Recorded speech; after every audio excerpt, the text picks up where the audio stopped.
going to do a video on how to rebuild the viscous coupler in your Honda RT four-wheel drive wagon. I already have mine apart, but I'll still go over with you how to take it apart. When you pull the coupler out of the car, it's going to have these tin covers from the factory hiding the clips that allow you to take it apart. The covers aren't really required in the Volkswagen world. The VW Synchro bus uses a coupler like this. They don't even have those tin covers. So you just get a screwdriver and you're going to want to pry them around their edges and get them loose. Use a big screwdriver. You have to just pop them off. This one pops off the top and this one pops off the middle, and that's going to expose the rings. This ring here, this big heavy one, is going to be down in here, okay? And you'll use a set of ring pliers. I don't have mine laying here in front of me. I don't know where they're at, but you know, what I like to do with these things, I saw the guy do it when he rebuilt his, is mark where the orientation of the lid is with a punch. As you see, I have a little mark right here. So when I took this apart, it would have been lined up like this, and then the ring would have been like this. And what I did was I marked that, and I marked these just for balance issues in case they have these things balanced or spun or anything. So you take this ring out, and this is going to be a little bit tricky to get out. What I did was flipped this over and I hit one here to knock it out. But before you do that, there's also going to be a clip, this one right here, on right there. You want to take that clip off as well, because back and behind here is going to be a bearing. It's this bearing here, okay? So it won't slide past. But once you have, they put a punch in the center of this, turn it upside down, hit it till you break the seal, and the cover will pop off. It's going to be a ring, an O-ring around here. Mine was so dry that when I went to pop it off, it just shattered into a million pieces. Definitely leaking. Now, this will be the first piece I want to discuss rebuilding. Down inside here are going to be what are called quad rings. They're seals. These are the ones out of mine. And I mean, I didn't break that. That's hard. It's brittle hard. It's hard to see in this light and this focus, but it's also all chewed up from running dry with no fluid. This is another one out of another one. You kind of see how chewed up it is. The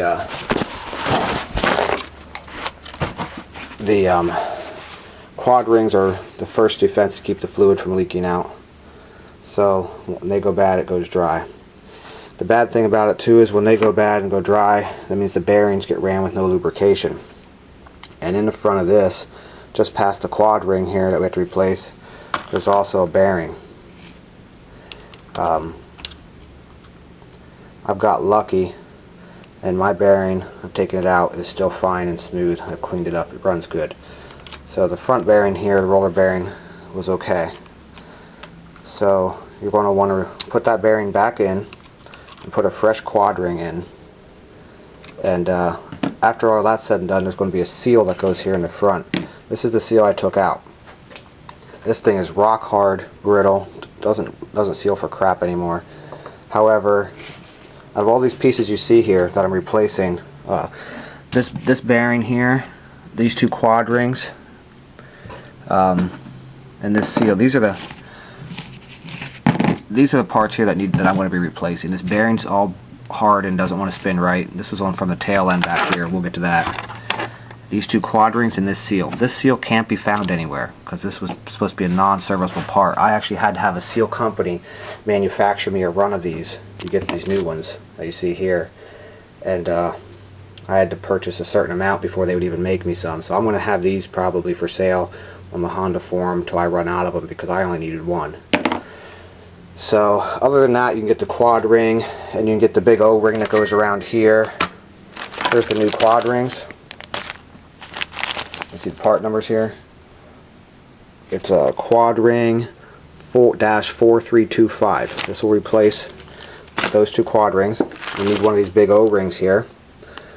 and it comes with a pack of 2s for some reason. But anyway, the part number is MOR-94.4 X 3.1V, and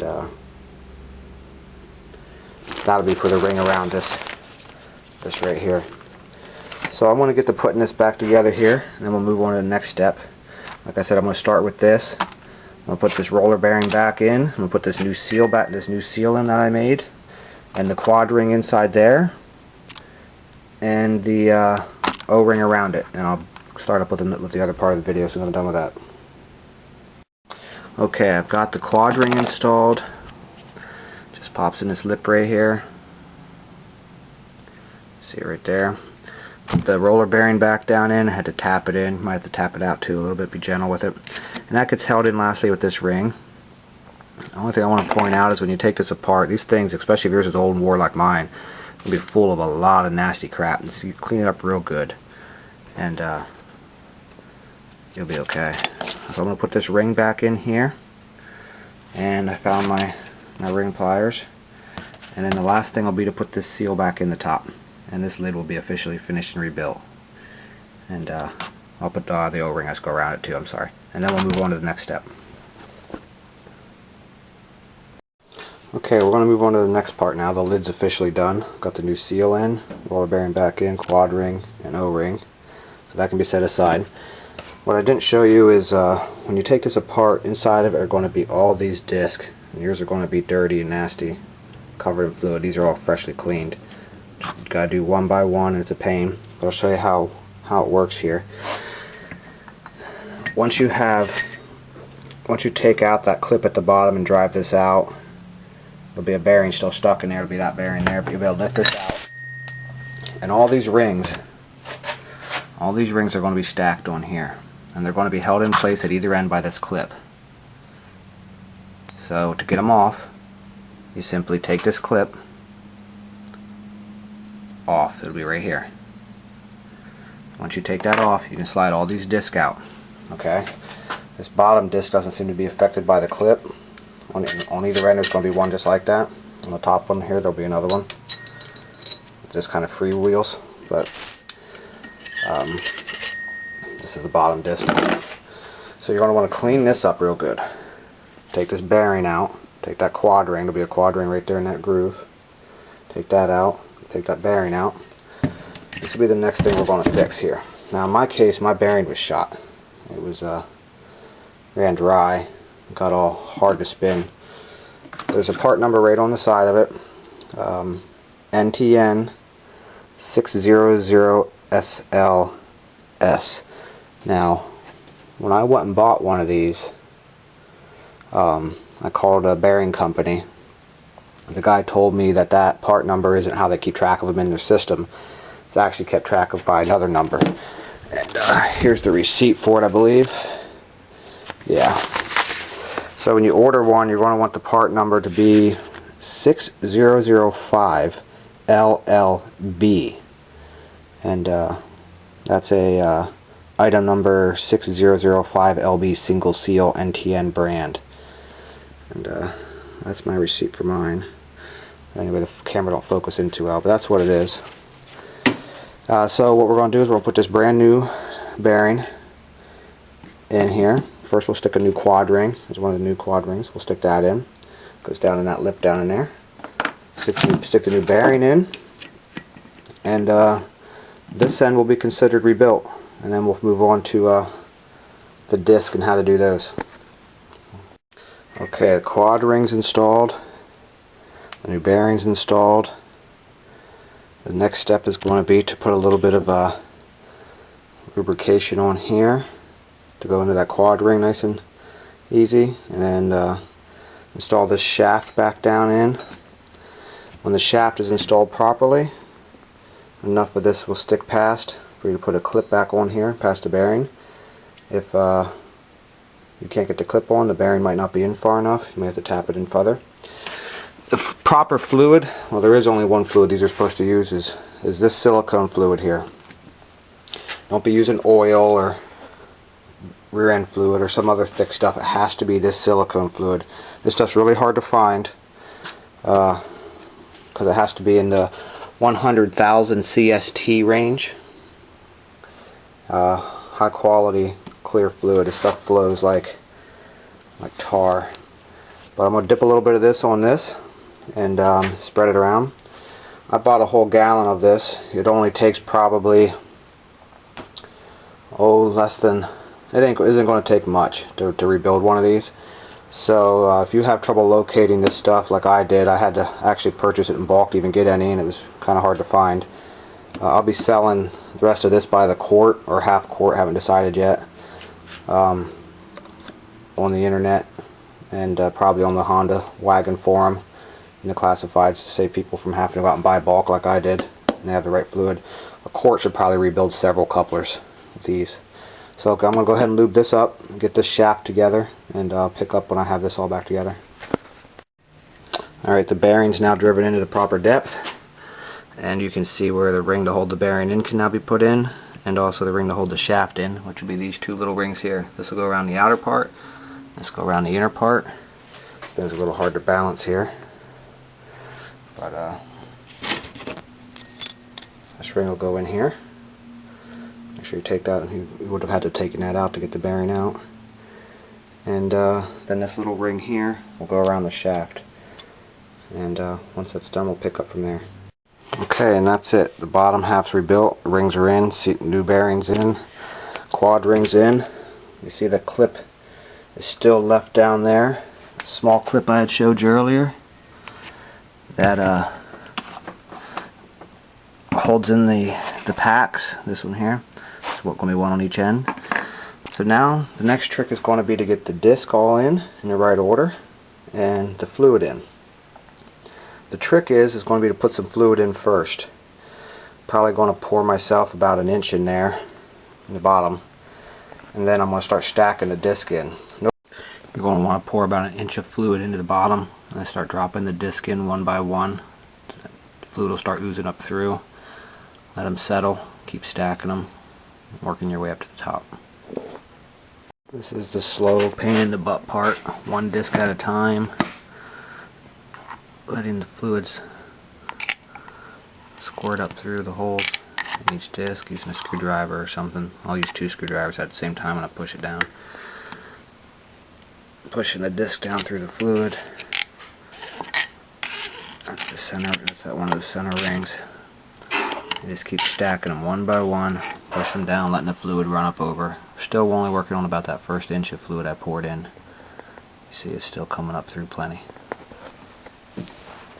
Well, we're getting to the point now where there's barely any fluid coming through on the disc, so it's time to put just a little bit more in. This time I'm only going to put about a ½ inch in. We're over halfway through the stack, and we don't want to overfill it.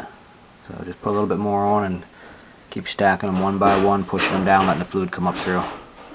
Now that we have all the last disc in, the clips in, and the last disc that's not held by the clips in, I'm going to fill the fluid up a little bit more in there so that when I push this on, put the lid in, it'll push the fluid out at the bottom. What you do is you loosen these two